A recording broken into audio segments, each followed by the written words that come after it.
나눠드린 페이퍼를 보시면 내용을 이렇게 정리하다가 보니까 좀 양이 많아져서 7페이지로 정리를 했습니다. 오늘 우리가 읽은 원래는 6절부터긴 한데 이해를 돕기 위해서 한 절 앞에 5절부터 읽었습니다. 6절부터 3장 29절까지는 모압 평지, 그러니까 시내산을 떠나서 모압 평지, 이제 약속의 땅에 들어가기 바로 앞에 있는 평지인데 그 모압 땅에 오게 되었는가에 대한 요약 부분입니다. 그러니까 1장, 2장, 3장이 시내산에서 출발해서 40년 그 여정을 설명하고 드디어 여기 지금 이스라엘 백성들이 서 있다라고 하는 모압 평지까지의 내용을 3장에 걸쳐서 짧게 요약을 합니다. 제가 지금 도표를 하나 넣어놨는데 좀 흥미로워서요. 1장 6절부터 3장 29절까지의 내용을 이렇게 내용에 따라 주제별로 나누어 보면 호렙산에서 가데스 바네아로, 가데스 바네아 남쪽 광야, 동편 친척 민족들 만남, 암몬 족속과의 만남, 가나안 정복 준비로 나누어 볼 수 있는데 이 내용들의 오른쪽 표를 보시면 실제 시간, 거기서 머문 시간들을 이렇게 뭐 아주 정확한 건 아닙니다만 정리해 보았더니 지금 우리가 6절부터 8절까지만 먼저 읽었습니다만 호렙산에서 약 2개월 정도를 머물게 되고요. 그 다음에 호렙에서 가데스 바네아로는 42주 동안 이동을 한 것이고 가데스 바네아는 2주밖에 있지 않았어요.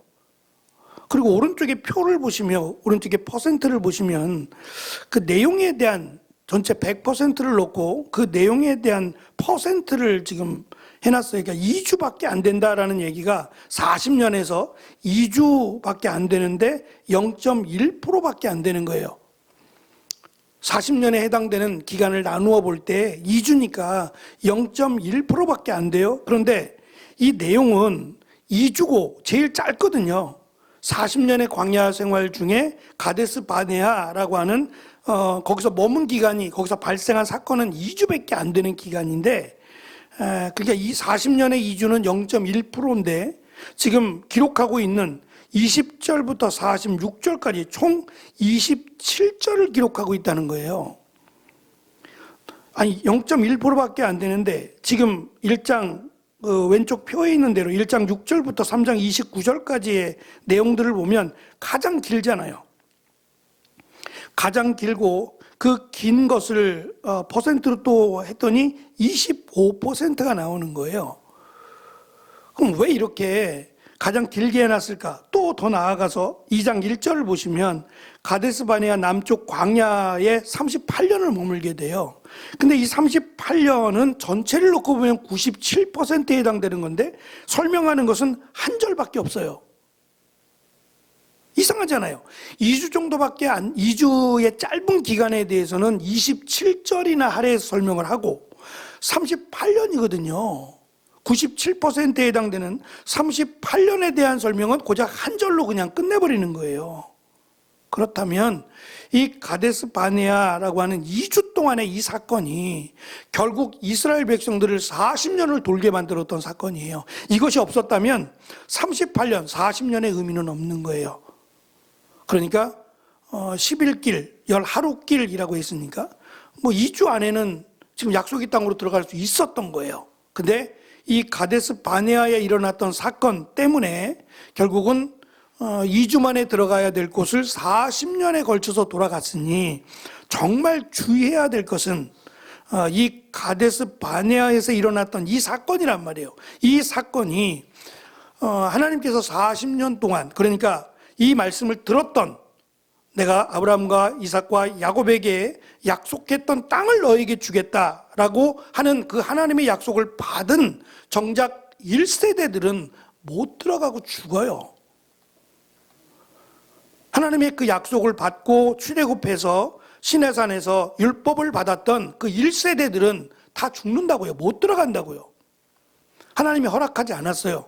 그랬다면 우리 역시도 우리가 지금 앞으로 살아가야 될, 이건 좀 뒤를 거꾸로 돌아보고 쓴 거잖아요. 돌아보고 썼지만 우리가 살아가는 삶에 있어서 하나님이 그 삶을 통해서 축복하실 수도 있고, 또는 그 삶을 통해서 하나님의 고난과 어려움을 줄 수 있다는 거예요. 그러니까 뭐 돌다리를 두드려보고 건너라는 건 아니지만, 과연 내가 지금 처음에 시내산에서 출발했던, 거기서도 문제가 많았어요. 아론의 금송아지 사건이 있었잖아요. 그래서 하나님이 너희들만 가라 그럴 정도로 나는 너희들과 함께 가지 않겠다. 너희는 내 백성으로서의 자격이 없다는 거 아니에요. 금송아지와 함께 살아라 이거 아니에요. 근데 모세의 중재로 또 중보기도로 하나님이 용서해 주시고 함께 하셨단 말이에요. 그럼에도 불구하고 또다시 하나님을 무시하고 또 하나님을 거역하는 그러한 모습 속에서 결국 광야 학교라고 우리가 부르긴 하지만 38년이라고 하는 긴 시간에 하나님의 훈련이 있었단 말이에요. 그런데 이것이 지금 이스라엘에게만이라고 말할 수 없는 거예요. 왜냐하면 이때 하나님이 지금의 하나님과 동일하신 분이잖아요. 하나님은 천년이 하루 같고 하루가 천년 같게 하실 수 있는 분이잖아요. 그러니까 지금 이것이 신명기에 있었던 출애굽 사건이 뭐 7,000년이든 6,000년이든 간에 그 6,000년이 하나님이 보실 때는 아무것도 아닌 거예요. 그러면 지금 만약에 모세가 지금 현재 우리에게 만약에 마지막 설교를 한다고 하면 이와 비슷한 설교를 하지 않겠느냐는 거예요. 그러니까 가데스 바네아라고 하는 그 사건이 없었다면 이스라엘 백성들은 한 열흘만 지나면 그냥 약속의 땅에 모두 1세대가 다 정착할 수 있었어요. 이 은혜를 받을 수 있었다고요. 모세도 마찬가지겠고. 그런데 결국 그 일로 말미암아 1세대들은 광야에서 다 죽고 그 후손들, 지금 모압에 남아있는 사람들이에요. 모세가 돌아보고 하는 거니까 지금 모압에서 약속의 땅을 기다리고 있는 2세대들, 그들에게 하나님이 축복하시는데, 문제는 지금 코앞에 약속의 땅이 있어요. 요단강만 건너가면 돼요. 건너가면 되는데 문제는 출발할 때 그랬던 것처럼 요단강을 건너기 전에 또다시 가데스 바네아와 같은 사건이 없으리라고 누가 보장하겠어요? 만약에 있다면 하나님이 40년을 또 돌리시면요, 그럼 2세대 또 죽는 거예요.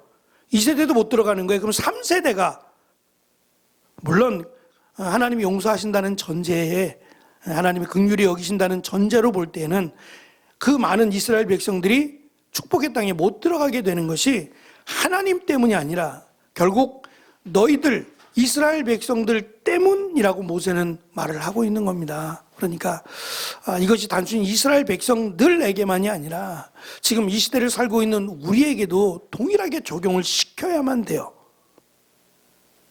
그러니까 우리가 어떠한 기도 제목을 가지고 2024년 바라고 소망하는 일들이 있잖아요. 시험을 준비하거나 여러 가지 일들이 있을 텐데 열심히 준비하는 것 좋지만 이것이 과연 하나님께서 나를 주장하시고 하나님께서 역사하신다라고 하는 믿음과 상관이 없으면 안 돼요.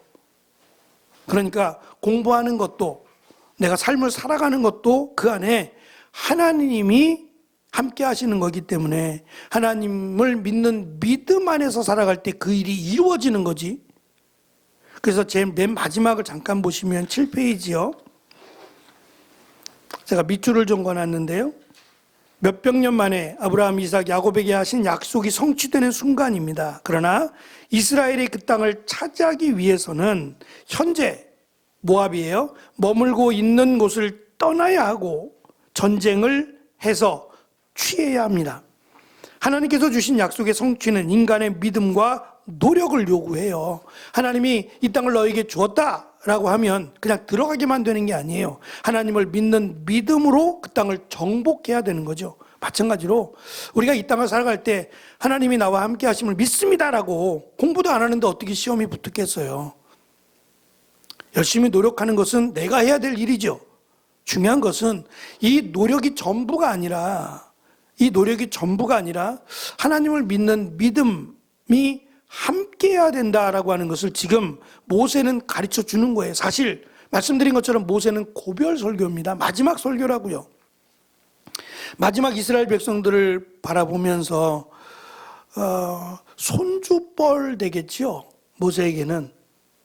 그죠? 손주, 까마득한 손주뻘 되지 않겠어요? 근데 그 손주뻘을 바라보면서 자기와 함께 출발했던 사람은 다 못 들어가요. 여호수아와 갈렙을 빼고 다 못 들어가고 그들의 자녀들만 들어가요. 이것도 사실은 은혜긴 해요.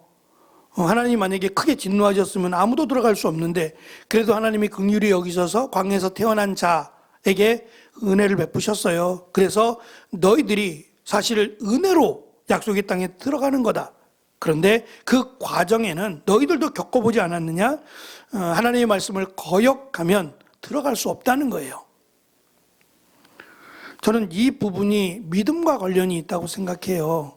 그러니까 우리가 이 땅을 내가 먼저 이 땅을 떠나거나 또 예수님이 오시거나 이 둘 중에 하나로 하나님의 나라를 가게 될 텐데 그때까지 우리에게 요구하시는 것은 이 땅에서 열심히 살아가고 성실하게 살아가는 것 중요합니다. 그러나 더 중요한 것은 내가 하나님을 믿는 그리고 예수 그리스도를 믿는 믿음으로 살아가는 거예요. 우리를 지치게 만드는 것은 세상에서 열심히 살아가는 것 때문에 지치지 않아요. 오히려 이 믿음이라고 하는 것이 점점 자라가야 되는데 자라가지 못하게 나를 만들 때 지쳐요. 왜냐하면 사탄이 예수님을 방해한단 말입니다. 사탄이 예수님을 방해하는데 아주 교묘해요. 그러니까 예수님을 따르던 제자들이 배신하게 하죠. 그래서 가룟 유다가 이미 그 안에 사탄이 있다라고 말씀하실 정도로 예수님을 가장 가까이 따랐던 제자들이 예수님을 배신해요. 만약에 우리 같다 그러면 좀 그러지만 저 같으면 저를 따랐던 제자가 저를 배신했어요. 그런데 내가 이 제자를 위해서 죽을 수 있어요? 나를 배신한 제자를 위해서 죽을 수 있냐고요. 사탄이 요구하는 건 그거예요. 나를 넘어지게 하기 위해서 수단과 방법을 다 동원한단 말입니다. 어떠한 방법을 통해서든지 내 믿음이 약해지게 만들어요. 그러니까 우리의 믿음이 흔들리지 않는다라고 하는 것은 쉬운 일이 아니에요. 그래서 이거를 경주로 설명을 하잖아요. 히브리서에서 보면 경주라고 하는 장거리 경주예요. 마라톤이거든요. 근데 이 마라톤이 처음도 힘들지만 중간도 힘들고 끝도 힘들어요. 이거 잘못 조절하면 정말 마지막까지 못 달리고 포기하게 되죠. 우리의 믿음이라는 것이 처음에는 막 뜨겁고 열정적이고 좋아요. 그런데 시간이 지나면서 더 열정적이고 더 뜨거운 게 아니라 오히려 시들어지는 경우가 적지 않다는 거죠. 그러니까 이것을 조심하라고 지금 모세는 이스라엘 백성들의 자신들의 이야기보다는 부모들의 이야기예요. 할아버지의 이야기고 부모들의 이야기를 하면서 너희들의 부모들이 너희들의 조상이 왜 이 약속의 땅에 못 들어갔는지 아느냐. 실제로 그들이 가데스 바네아에서 하나님을 배반하지 않았더라면, 하나님을 거역하지 않았더라면 충분히 이 열 하루니까 2주면 들어갈 수 있는 땅이었다. 근데 결국 그들은 하나님을 믿지 못함으로 가데스 바네아의 사건 때문에 광야에서 다 죽고 말았다. 그렇다면 지금 모세의 설교를 듣고 있는 이들도 귀담아 들어야 된다는 거죠. 지금 당장은 약속의 땅에 들어갈 수 있어요. 그러나 약속의 땅에 들어가서 하나님보다 우상을 섬기거나 하나님이 하지 말라고 한 것들을 즐기게 되면 하나님이 또 그들을 버리신다는 거예요. 그 내용이 이제 사사기, 사무엘서, 열왕기서로 넘어가면서 결국은 그들이 또다시 노예로 간다 그랬죠. 노예였다가 나왔는데 또다시 노예로 가요. 그것이 애굽에서 있었던 시간보다 오히려 길면 길지 짧지 않아요. 그러니까 이스라엘 역사를 가만히 보면 노예였다가 자유인이었다가 또 노예가 되는 게 전부예요. 왜 이렇게 되느냐는 거예요. 왜? 모세가 그것까지는 설명하지 않지만 우리가 성경을 통해서 분명하게 알 수 있는 것은 모세가 지금 이 시내산에서 출발해서 약속의 땅에 오기까지의 내용이 반복된다는 거예요. 이스라엘 역사에는. 그랬다면 우리도 이 말씀을 좀 귀담아 들어야 되지 않겠냐는 거죠. 단순히 이스라엘 백성들에게만이 아니라. 그래서 신명기서에는 우리의 하나님 또는 너희의 하나님이라고 하는 이 표현이 몇 페이지입니까? 3페이지 마지막 쪽에 보시면 모세는 신명기에서 이스라엘에게 말씀하신 분을 우리 하나님 여호와라고 6절에서 밝힙니다. 이 표현은 하나님께서 이스라엘과 맺으신 언약 관계를 상기시키는 표현이고 1장에서 지속적으로 사용될 뿐만 아니라 신명기 안에서 300차례 이상이 등장을 합니다. 우리, 너희 하나님이라고 하는 이 표현이요. 그러니까 이것을 놓치게 되면 다 놓치는 거예요. 다 놓치는 겁니다. 좀 과격할지 모르지만 그들의 내일이 없어요. 하나님이 우리 하나님이고 하나님의 백성이기 때문에 그렇죠. 그렇다면 우리도 마찬가지라고 생각해요. 제가 한두 번 말씀드린 것 같은데 제가 이게 그런 말을 들을 때마다 좀 속상해요. 맞지 않으니까 속상한 부분인데 무슨 말이냐면 내가 잘못되면 하나님이 손해지 뭐. 혹시 들어보신 적 있어요? 제가 신학교 때 너무 많이 들었어요. 전사님들이 그런 얘기 참 많이 하더라고요. 그럼 어떡하라는 얘기예요? 나를 잘되게 하셔야 하나님이 좋다는 거잖아요. 내가 잘못되면 하나님 손해라는 말. 저는 반대로 생각했어요. 네가 잘못되는 게 하나님께 영광일 수 있어. 성경은 그거 아니에요? 내가 잘돼야 하나님께 영광이에요? 그런 경우가 어디 있어요? 하나님이 나를 위해 존재하시는 거예요? 내가 하나님을 위해 존재하는 거예요. 내 뜻이 이루어지는 게 아니라 하나님의 뜻이 이루어지기 위해서 내가 수고하고 노력하는 거죠. 이게 저는 믿음이라고 생각해요. 우리의 믿음은 기복적인 신앙들이 너무 많아요. 복, 그래가지고 복 받는다고. 틀린 건 아니에요. 복 주시는 하나님 맞지요. 그러나 하나님은 맹목적으로 우상과 같지 않아요. 하나님은 인격적이시라고요.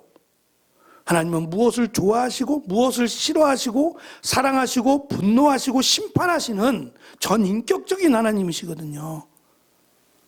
그러니까 내가 하나님을 정말 사랑하는지 하나님을 이용하는지 하나님 모르시겠냐고요. 저는 이 부분에서 늘 우리가 우리를 돌아봤으면 좋겠다라고 하는 생각이 들었어요.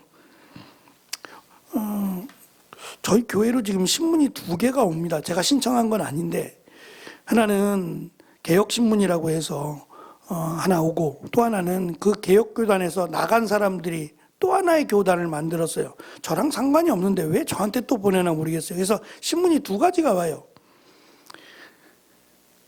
그냥 궁금하니까 한번 그냥 떠들어보는 정도죠. 떠들어보고 그냥 바로 버립니다. 근데 요번에 이제 저랑 같은 동기 목사님의 아버님이기도 하고 또 연락이 왔으면 제가 문상이라도 갔을 텐데 라고 하는 그냥 마음이 좀 있었어요. 제가 교단을 옮겨서 지금 문자가 안 온 건가? 라는 생각도 들었고 그래도 동기니까 아버님이 돌아가셨는데 문자라도 보냈으면 문상이라도 가지 않았겠나 하는 생각이 들어서 조금 그냥 아쉬워했습니다. 제가 신학 공부를 하면서 그래도 적지 않은 영향을 주었던 목사님이세요. 우리 교단의 큰 어른이기도 하고 87세였는데 그 목사님이 작년 12월 달에 돌아가셨더라고요. 12월 중순쯤에 돌아가셨어요. 근데 이분을 생각하면 학교 다닐 때 워낙 키도 크시고 목소리도 굉장히 크세요. 그리고 뭐 얼마나 열정적인지 몰라요. 그래서 한편으로는 그것이 부러웠어요. 그 열정이. 예? 나이 드신 어르신인데도 불구하고 그 열정이 부러웠는데 시간이 벌써 한참 지났잖아요. 제가 한참 지나서 그분이 이제 거의 80이 넘어가고 나서 보니까 이게 미련이라 그래야 되는지 욕심이라 그래야 되는지 좋은 쪽으로 해석하고 싶긴 한데 본인이 잡고 있는 건 안 놓으시는 거예요. 여든이 넘으셨으면 87세니까 지금 여든이 넘으셨으면 좀 내려놓으셨으면 좋겠어요. 이제 그만. 근데 본인은 건강하다고 생각하고 그것을 꼭 쥐고 계시는 거예요. 다른 분이 해도 되겠는데. 그러니까 그걸 생각할 때마다 좀 이걸 후배된 입장에서 이걸 어떻게 받아들여야 되나 그냥 안타깝다라는 생각만 했어요. 그게 제가 얘기한다고 될 문제도 아니고 신앙이 성숙해져 간다는 것은 참 쉽지 않구나라는 걸 제가 계속 많이 느껴요. 계속 많이 느끼고 제가 의정부에 살 때 백석 쪽에 있는 저하고는 잘 모르는 분인데 이제 후임 목사님이 저랑 같이 도소 모임을 했던 목사님이어서 그 목사님이 이제 위임식을 하고 계셨던 목사님이 은퇴식을 하는 원로 목사로 추대가 되는 그 예배를 드린다고 해서 초대를 받아 갔어요. 같이 이제 도소 모임에 있던 목사님이니까 당연히 축하하러 갔어요. 백석에 이제 교회를 새로 지었어요. 의정부에 있다가 백석에 땅을 사서 교회를 짓고 예배를 드리는데, 그때 이제 그 목사님 얼굴만 제가 좀 기억이 나고, 집에 책이 어딘가에 있는데 이 책이 어딨나 모르겠어요. 이 목사님이 이제 70이니까 70에 은퇴하시면서, 딱 올라오셔서 설교를 하시러, 이제 마지막 고별 설교예요. 고별 설교를 하시러 딱 올라오셔서 세 마디를 하시더라고요. 정말 딱 올라오셔서 말씀을 한 구절 딱 읽고 고별 설교를 하시는데, 사랑합니다, 미안합니다, 또 하나가 뭐였는데, 고맙습니다, 그리고 내려가시더라고요. 근데 저는 그게 정말 몇십 분 설교보다 더 마음에 와닿았어요. 그 짧은 설교, 5분도 안 되는 그 짧은 설교 동안에, 왜냐하면 성도들의 반응을 저는 봤어요. 근데 성도들이 그 이야기가 저한테는 미안합니다, 사랑합니다, 고맙습니다, 인사 같잖아요. 근데 성도들은 그것을 목사님을 아는 사람들이고 몇십 년 동안 목사님과 함께 했던 성도들이니까 그것이 한 편 한 편의 설교로 온 것 같아요. 무게감이 그렇더라고요. 그래서 막 찬양대도 그렇고 막 성도들이 계속 울고 막. 근데 제가 이제 그분이 쓴 책을 한 권, 오신 분들 그분이 쓴 책을 한 권씩 줬는데, 제가 이제 좀 충격이, 그렇게 설교하시는 분 처음이라, 세 마디 고별 설교를 세 마디 하고 내려오신 분은 처음이라 흥미로워서 식당에서 밥 안 먹고 그 책을 읽었어요. 그 책을. 줄이 많이 기니까 이제 그 책을 읽는데, 이분은 진짜 목사님이구나라는 생각이 그 책을 통해서 다가왔어요. 물론 같이 이제 도서 모임 했던 그 목사님도 이분은 참 존경할 만한 분이라고 이야기를 해줬고, 본인도 제가 책을 읽으면서 참 귀하다, 너무너무 귀하다, 나도 이렇게 마지막을 마무리했으면 좋겠다라고 하는 생각이 들 정도로 저에게 많은 도전을 주었던 시간이었어요. 근데 이것이 제가 점점 나이가 들어가면서 쉬운 게 아니구나, 내려놓는다는 게 정말 쉬운 거는 아니구나라는 생각이 들었어요. 모세도 3번씩이나 기도하잖아요. 우리가 잘 아는 것처럼. 내려놓기 싫어서가 아니라 그 땅보다 더 좋은 하나님의 나라에 갈 건데요. 그럼에도 불구하고 하나님의 약속이잖아요. 하나님의 약속인 그 땅에 들어가 보기를 그렇게 간절히 원했을 겁니다. 근데 하나님은 그것조차 허락을 안 하셨어요. 만약에 모세에게 허락하면 모세만이 아니라 다른 사람들에게도 허락해야 될 수도 있어요. 그래서 다른 사람들에게도 허락하지 않았기 때문에 모세에게도 허락하지 않았다라는 겁니다. 어쨌든 모세가 자신의 시간을 되돌아보면서 하나님께서는 이 축복의 땅을 서둘러 주기를 원하셨다. 4페이지 잠깐 보시면 4페이지 밑줄을 그어놨습니다. 하나님께서도 그들이 빠른 시일 내에 가나안 땅에 입성하기를 원하셨다. 그러므로 이스라엘의 40년 광야 생활은 결코 하나님의 의도한 것이 아니었으며 이스라엘이 하나님을 불신해서 초래한 결과였다라고 설교를 합니다.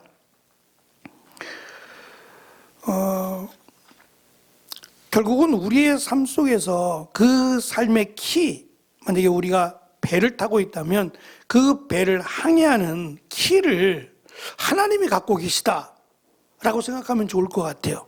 나는 열심히 노를 젓고 하겠지만 노를 젓는 것 그 이상의 중요한 것은 방향이거든요. 뒤로 돌리면 내가 열심히 저으면 뒤로 반대로 또 열심히 갈 거 아니에요. 그러니까 내가 가야 할 그 방향을 하나님께 맡기는 것이 참 중요한 일이라는 생각이 들어요. 그래서 순간순간 우리를 돌아보고 과연 나의 모습, 나의 신앙이 자라가고 있는지, 내가 바르게 하나님의 말씀에 비추어 자라가고 있는지를 돌아보는 것이 지혜롭다라는 생각이 많이 듭니다. 특별히 우리가 말씀을 통해서 새벽에도 수요일, 금요일, 주일 계속해서 말씀을 살펴보고 있습니다만 그 말씀들이 지식적으로만 쌓일 것이 아니라 그 말씀을 통해서 하나님께로 더욱 가까이 갈 수 있는, 하나님을 안다라고 하는 것이 결국 믿음과 연관이 되니까 하나님을 알면 알수록 더 믿음이 더 풍성해질 수 있는, 자라갈 수 있는 은혜가 있지 않으면 자칫 머리만 커질 수도 있어요. 성경을 많이 아는, 그래서 가슴은 차가운데 머리만 커지는, 이게 자칫하면 교만으로도 갈 수 있습니다.